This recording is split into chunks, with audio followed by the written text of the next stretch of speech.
Good morning, Chairman Nadler, and Ranking Member Collins, and the members of the committee.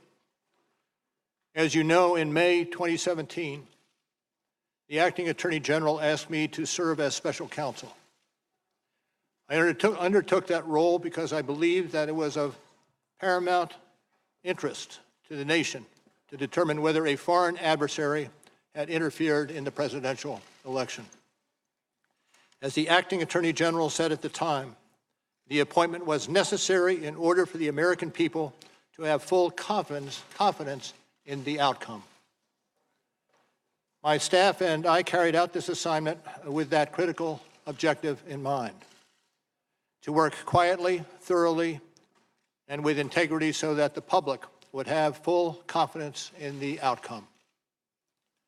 The order appointing me as special counsel directed our office to investigate Russian interference in the 2016 presidential election. This included investigating any links or coordination between the Russian government and individuals associated with the Trump campaign. It also included investigating efforts to interfere with or obstruct our investigation. Throughout the investigation, I continually stressed two things to the team that we had assembled. First, we needed to do our work as thoroughly as possible and as expeditiously as possible. It was in the public interest for our investigation to be complete, but not to last a day longer than was necessary. Second, the investigation needed to be conducted fairly and with absolute integrity. Our team would not leak or take other actions that could compromise the integrity of our work. All decisions were made based on the facts and the law. During the course of our investigation, we charged more than 30 defendants with committing federal crimes, including 12 officers of the Russian military. 7 defendants have been convicted or pled guilty.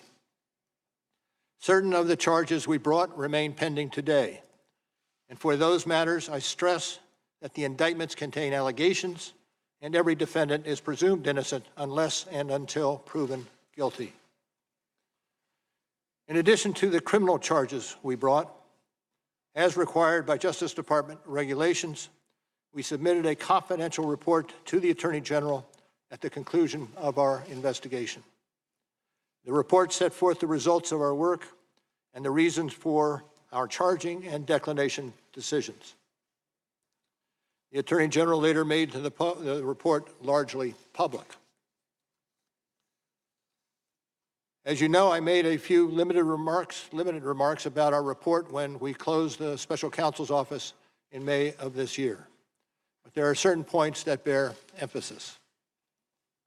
First, our investigation found that the Russian government interfered in our election in sweeping and systematic fashion. Second, the investigation did not establish that members of the Trump campaign conspired with the Russian government in its election interference activities. We did not address collusion, which is not a legal term. Rather, we focused on whether the evidence was sufficient to charge any member of the campaign with taking part in a criminal conspiracy, and it was not.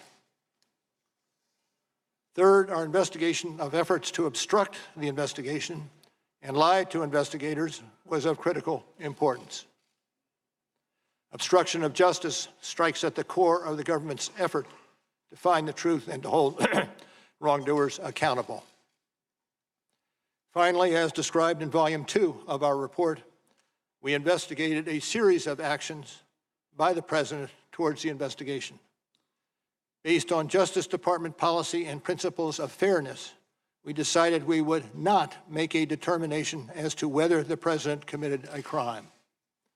That was our decision then, and it remains our decision today. Let me say a further word about my appearance today. It is unusual for a prosecutor to testify about a criminal investigation. And given my role as a prosecutor, there are reasons why my testimony will necessarily be limited. First, public testimony could affect several ongoing matters. In some of these matters, court rules or judicial orders limit the disclosure of information to protect the fairness of the proceedings. And consistent with long-standing Justice Department policy, it would be inappropriate for me to comment in any way that could affect an ongoing matter. Second, the Justice Department has asserted privileges concerning investigative information and decisions, ongoing matters within the Justice Department, and deliberations within our office. These are Justice Department privileges that I will respect. The Department has released a letter discussing the restrictions on my testimony. I therefore will not be able to answer questions about certain areas that I know are of public interest. For example, I am unable to address questions about the initial opening of the FBI's Russia investigation, which occurred months before my appointment, or matters related to the so-called Steele dossier. These matters are subject of ongoing review by the Department. Any questions on these topics should therefore be directed to the FBI or the Justice Department. As I explained when we closed the Special Counsel's office in May, our report contains our findings and analysis and the reasons for the decisions we made. We conducted an extensive investigation over 2 years. In writing the report, we stated the results of our investigation with precision. We scrutinized every word. I do not intend to summarize or describe the results of our work in a different way in the course of my testimony today. And as I said on May 29th, the report is my testimony, and I will stay within that text. And as I stated in May, I will not comment on the actions of the Attorney General or of Congress.